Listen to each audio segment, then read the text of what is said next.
বন্ধুরা, আজ লাঞ্চে না একটুখানি বোয়াল মাছ করে নেবো। দেখুন, নুন হলুদটাও গায়ে দিয়েই দিয়েছি, আর এদিকে কড়াইয়ের তেলটাও কিন্তু আমি বসিয়ে দিয়েছি। এবার মাছগুলোকে কিন্তু আমি ভেজে ফেলবো, তারপরে একদম গা মাখা করে রান্না করব।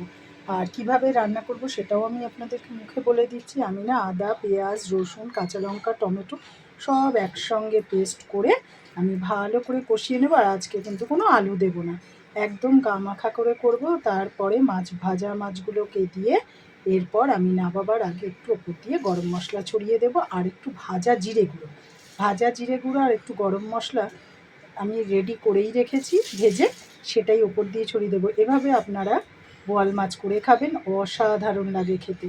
এটা আমি আজকে মুখেই আপনাদের সঙ্গে রান্নাটা শেয়ার করলাম। এবার আমি মাছগুলোকে ভেজে ফেলবো। মাছটা রান্না হলে আবার আমি আপনাদের সঙ্গে শেয়ার করব।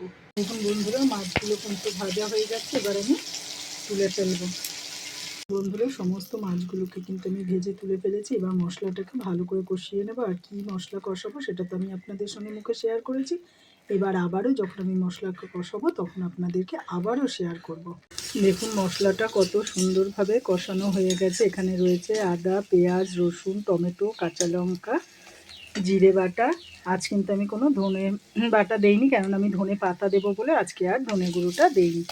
আর আমি কিন্তু এই যে গ্রেটার দিয়ে কিন্তু সব ঘষেই ব্যবহার করেছি। আদা, পেঁয়াজ, রসুন, টমেটো সব ঘষে দিয়েছি। আর কাঁচা লঙ্কা যে দিয়েছি সেটা দেখতেই পাচ্ছেন। এবার বেশ ভালো করে কষে গেছে। এইবার আমি দিয়ে দেব গরম জলটা। আর এই গরম জলটা দিয়ে, আর খুব বেশি কিন্তু এটা ঝোল হবে না, গরম জলটা দিয়ে আমি একটু হতে সময় দেব। ফুট আসলেই মাছটা দিয়ে দেব। আর মাছটা দেওয়ার পর কিন্তু আমি একটু গরম মশলা দেব, আর ভাজা জিরে গুঁড়ো দেব, আর উপর দিয়ে ছড়িয়ে দেব ধনেপাতা। এভাবেই আজকের মাছটা আমি আপনাদের সঙ্গে শেয়ার করলাম। এবার মাছের ঝোলটা ফুট আসতে যতটা টাইম, তারপরে মাছটা দিলেই কিন্তু খুব তাড়াতাড়ি মাছের ঝোলটা হয়ে যাবে। গরম জল দেওয়া আছে তো খুব তাড়াতাড়ি ফুট এসেও যাবে। আমি গ্যাসটাও কিন্তু বাড়িয়ে দিলাম। ঝোলটা তো কত সুন্দরভাবে ফুটে গেছে। এবার আমি ভাজা মাছগুলোকে কিন্তু দিয়ে দিচ্ছি। ভাজা মাছগুলো দিয়ে একটু ফুটতে সময় দেব। আর এইদিকে তো আমি ধনে পাতাটা দেখুন কেটে রেডি করেই রেখেছি। একটু ভাজা মশলাটা দেওয়ার পর আমি ধনে পাতাটা দেব। একটু ফুটতে সময় দেব, তারপরে আমি ভাজা জিরে গুঁড়োটা আর একটু গরম মশলা গুঁড়ো দিয়ে দেব। দেখুন, ঝোল তো একদম হয়েই গেছে। আমি কিন্তু ভাজা জিরে গুঁড়ো আর গরম মশলাটাও কিন্তু দিয়ে দিয়েছি। আর এইবার সবশেষে ধনে পাতাটা দিয়ে কিন্তু আমি গ্যাসটা অফ করে দেব।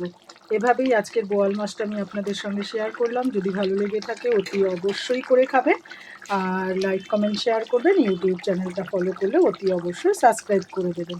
এবার আমি ওপর দিয়ে দিচ্ছি ধনে পাতাটা।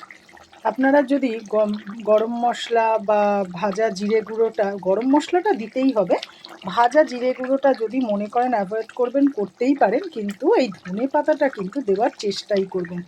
ভাজা জিরে গুঁড়োর বদলে আমি দিয়েছি, কিন্তু ভাজা জিরে গুঁড়োর যে একটা গন্ধ সুন্দর হয় সেটা আশা করি আপনারা সবাই জানেন। আর ধনে পাতার আলাদা একটা ফ্লেভার। এভাবেই আজকের রান্নাটা আমি আপনাদের সঙ্গে শেয়ার করলাম। যদি ভালো লেগে থাকে অতি অবশ্যই একবার এভাবে বোয়াল মাছটা করে খেয়ে দেখবেন। আমি তো বোয়াল মাছ নানান রকমভাবে আপনাদের সঙ্গে শেয়ার করেছি, এভাবেও আজকে শেয়ার করলাম। যদি ভালো লেগে থাকে অতি অবশ্যই করে খাবেন কিন্তু।